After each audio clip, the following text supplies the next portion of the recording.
So this morning we come to the third of our 7 deadly sins plus 1, and this one is the reason I decided to do this series, because I heard a few people say we never hear sermons anymore about gluttony. And so this morning we are going to talk about gluttony. And I promise you, I did not plan for this one to come right after Thanksgiving. That was not my intention. I didn't even know it until someone pointed that out last week.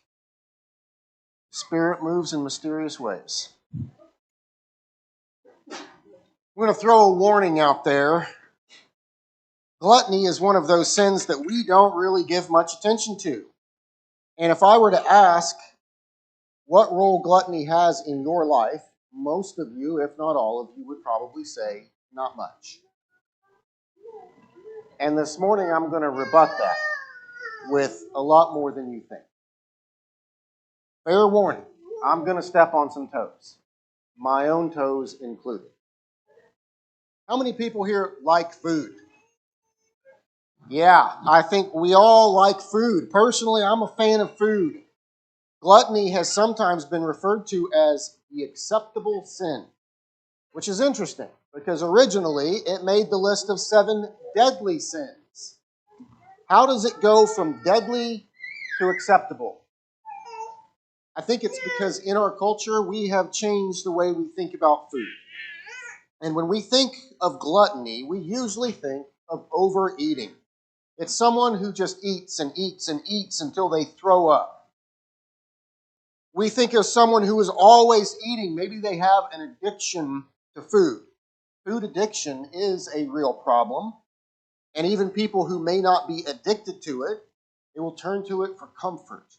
That's why it's called comfort food, right? When we think of food, we recognize gluttony as a sin. But what I'm doing isn't gluttonous. My relationship with food doesn't fall into that category. And so we have this idea of what gluttony is and what it looks like. Now let me challenge that.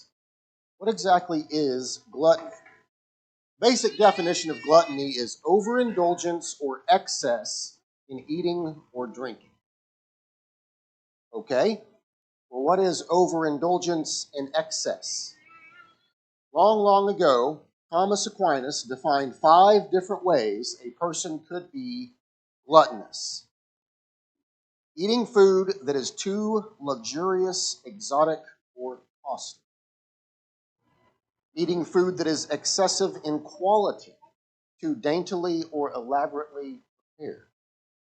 Eating food that is excessive in quantity, too much.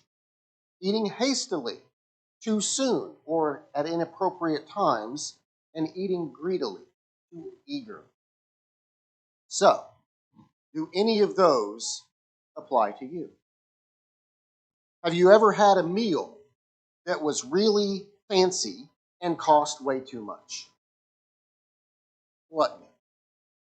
Have you ever had a meal that was plated just perfectly and was this tiny little amount that really didn't fill you up, but it looked amazing? Gluttony.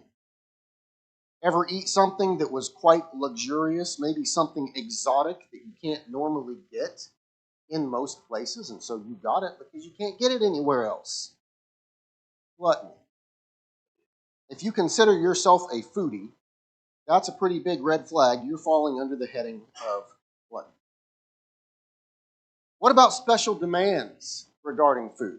C.S. Lewis, he has a passage in his book, Screwtape Letters, and he wrote this: Gluttony has this old woman well in hand. She is a positive terror to hostesses and servants. She is always turning from what has been offered her to say with a demure little sigh and a smile, "Oh, please, please, all I want is a cup of tea, weak but not too weak, and the teeniest, weeniest bit of really crisp toast." You see, because what she wants is smaller and less costly than what has been set before her, she never recognizes as gluttony her determination to get what she wants, however troublesome it may be to others. And what Lewis describes here takes place a lot today. Only not with the old woman, but rather with our kids. How often have adults said, when I was a kid, you ate whatever mom cooked? Mom put it on the table, that's what you're eating, whether you like it or not. But today, kids don't want to eat that, and so you have to make a special meal just for them. Here's what's for dinner, but not for you. You're special. Let me make you something completely different because you don't like that. Gluttony. How about this one? What's your order at the coffee shop? How many words does it have in it, and how long does it take to make it? There is a Reddit page dedicated to just the most ridiculous orders people have at Starbucks and how difficult they are to make. Do you really need a venti iced Americano, 5 shots decaf with almond milk, extra ice, 8 honey, 7 matcha, double blended, double cupped, and then split into 3 tall cups? Gluttony. Overindulgence and excess doesn't just mean quantity. It's not just eating too much. It's also eating the finest and the fanciest, or maybe the costliest, or the most exotic and extravagant, or requiring certain foods while rejecting others. It's being overly particular about what food or drink we're going to allow in our bodies, and being overly demanding and difficult with it. Am I getting close to every single person in? Most of us don't realize the full extent of what gluttony encompasses. Now that I've called out a lot of people, let me reel it back in. I think most of us have been guilty at some point of gluttonous behavior, but that doesn't necessarily mean we've fallen into gluttony. I know for me, on occasion, Rachel and I will go out to eat. It'll be a special occasion, and we'll pay more than we should for a nice, fancy meal. We enjoy it. For Rachel's birthday, we went out in September, and I had a full rack of ribs that fell off the bone. It was the most delicious thing I ever had. I ate every bit of it. I was stuffed. I was hurting. It was amazing. Those occasions are few and far between. That doesn't happen very often. That's not a regular practice. The sin of gluttony is when that stuff starts to become a habit. When all of that stuff becomes a part of your day-to-day routine. When we are always demanding more, demanding better. It's when the regular and the normal just isn't good enough for us. And usually in the Bible, whenever gluttony is mentioned, it's paired with drunkenness. The two go hand in hand because it's the idea of not being moderate with food and drink. Whether it's too much or demanding better or whatever it is, it's the idea that we need to satisfy this sensual need within us. The book of Proverbs has a lot to say about gluttony. We're just going to look at 2 passages from that book. Chapter 23, verses 1 through 3. When you sit down to eat with a ruler, observe carefully what is before you, and put a knife to your throat if you are given to appetite. Do not desire his delicacies, for they are deceptive food. Remember, this book, the book of Proverbs, was originally written as advice for a son who's coming up and will be ruler one day. Well, what happens if some other ruler puts these wonderful, amazing delicacies in front of you, and you are someone who is given to appetite? Got you. That other ruler can now control you. He can say, hey, look how wonderful all of this is and what I can provide you with. If you are given to appetite, if food is the way to control you, just go ahead and put a knife to your throat because he got you and he's going to take everything you have. He controls you. He rules over you. all because of your appetite. The food is deceptive. Chapter 28, verse 7, the one who keeps the law is a son with understanding, but a companion of gluttons shames his father. Notice it's not even being a glutton, it's a companion of gluttons. Hanging out with people like that. It'll have an effect on you. It'll mess you up. Why? Well, because if you're hanging out with people who are food snobs, and they only eat the best of the best, the finest things, they demand all the great things, and they reject all this other stuff, well, what happens to you hanging out with them day by day? When you're always around it, you start to become the same way. You start to look down on the things they look down on because everyone around you says it's inferior. You got to have the good stuff. You can't have that stuff. It's no good. You start seeking out the things they're seeking out because everyone around you says it's better. So now you go over to someone else's house and they serve you something that's inferior. You start to judge people based on what sort of taste they have and whether or not they know what's good or what's not good. And why don't you know what's good and not? Paul says in Philippians 3:18 and 19, for many of whom I have often told you and now tell you even with tears, walk as enemies of the cross of Christ. Their end is destruction, their God is their belly, and they glory in their shame with minds set on earthly things. This is ultimately what gluttony is. It's making your belly, your desire for earthly things, what you worship.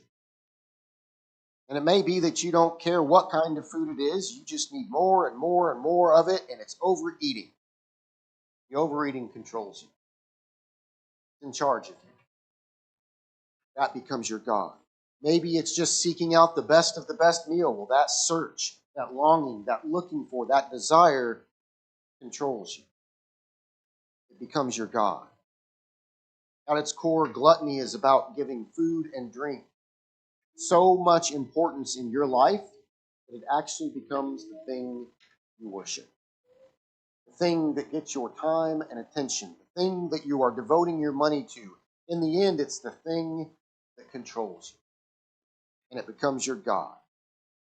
Gluttony is a form of idolatry. And what's interesting is that whenever we teach and preach about idolatry, we kind of modernize the concept to apply to the physical things of life. In the Bible, when they talk about idolatry, they're referring to the worship of other gods. They're referring to the worship of Elohim, gods, meaning a spiritual being. Don't do that. Don't worship those other gods. Well, we don't really have that so much today. And so we take the term idolatry and we apply it to anything that comes between you and God. And so your phone becomes an idol. Your paycheck, your social standing, all sorts of physical things in this world become an idol. I think the argument can be made that a better term for that is actually gluttony. It is the physical parallel to spiritual idolatry. Paul writes in Romans 13, 12 through 14, the night is far gone, the day is at hand. So then let us cast off the works of darkness and put on the armor of light.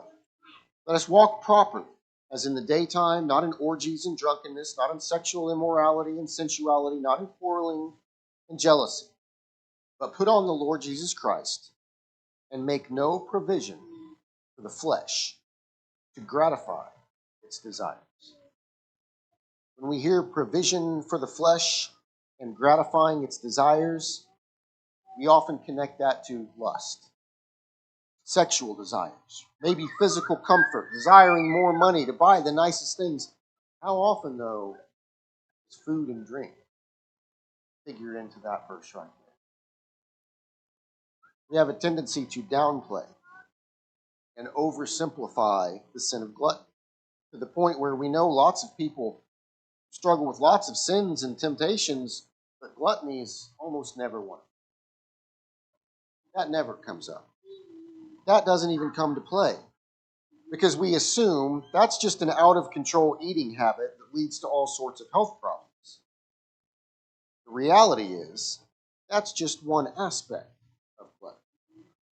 And as Christians, we should ask ourselves, what is our relationship with food and drink? What does it really mean to us? I want to close by looking at a few more verses that we will sometimes connect with gluttony, amongst other things. 1 Corinthians 3:16 and 17, do you not know that you are God's temple and that God's Spirit dwells in you? If anyone destroys God's temple, God will destroy him. For God's temple is holy, and you are that temple. Later on, in the same letter, Paul says, or do you not know that your body is a temple of the Holy Spirit within you, whom you have from God? You are not your own, for you were bought with a price, so glorify God in your body. We come over to Romans chapter 12 and verse 1. I appeal to you, therefore, brothers, by the mercies of God, to present your bodies as a living sacrifice, holy and acceptable, which is your spiritual worship. I have heard these passages applied to overeating and gluttony, as well as getting tattoos, smoking, drinking. You can apply it to almost anything that applies to the physical body. Paul clearly says your body is a temple. The physical body we have is given to us by God for His use, and the Spirit dwells in us. The problem with these passages, like so many of them, is that we kind of pick and choose what applies and what doesn't. Because you may not be overeating, but every time you get McDonald's, that is not good for your body. Even getting stuff at the grocery store. It is so full of preservatives and dyes and all sorts of chemicals. That is not good for your body. How many ads do you see these days on TV for medication? And they say, this medication might help you if you have this problem. And here's side effect 1, 2, 3, 4, 5, 6, 7, 8, 9, 10, and on and on and on. The side effects are so much worse. That's not good for your body. You have an office job where you sit at a desk and stare at a screen for most of the day. That's not good for your body. I could go on and on and on and on. There are tons of things that we do with our bodies and to our bodies that are not good for us. We never think twice about it. So how far do we take it? Should we all be living strictly off the land, raising and growing all of our own food, rejecting any synthetic medication that isn't a natural remedy, quitting any job that has us sitting for too long? How far do we take it? These passages can certainly take us to that conclusion. And if we let it take us to that conclusion, and we follow it all the way to the end, then our conclusion might be eating a Big Mac is a sin. Because you just violated that. That could be the conclusion we come to. Like with so many things, we have to be careful about just how far we really do take it. This was the problem with the Pharisees. In their attempt to stay away from sin, they started adding more and more and more laws and saying more and more things were sins. And they started getting into some ridiculous things and calling things sinful that God never actually said was. The body is a temple. We need to treat it well. We need to be conscious of what we're doing to it.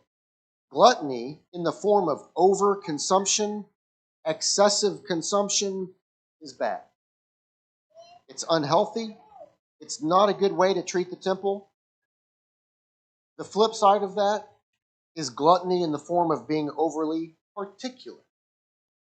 I will only eat Wagyu beef. The end. My chicken must be locally farmed, cage-free, organic, or I refuse to eat it. My Starbucks order cannot have less than 8 words in it or I don't want it. That form of gluttony is also bad. Gluttony in the form of unnecessarily fancy and expensive meals, that form of gluttony is bad. But if you go out for a nice meal once in a while, you have a fancy drink from Starbucks once in a while, get a really nice steak once in a while, be careful about labeling it as a sin. If you just stuffed your face on Thanksgiving and had to undo your belt a few notches, be careful about labeling it as the sin of gluttony. Gluttony is a real sin, and I think it is, in fact, a much bigger problem than we realize. But we can also take the definitions too far, to the point where no matter what you do, you're mistreating your body, the temple, and you fall into the category of gluttony. Let's not do that. With everything, moderation is the key. I think that is the issue with gluttony, the issue with so much of what the Bible says. Moderation is the key. We close this morning with an invitation. If you have not put on Christ in baptism, you have an opportunity to do that right now.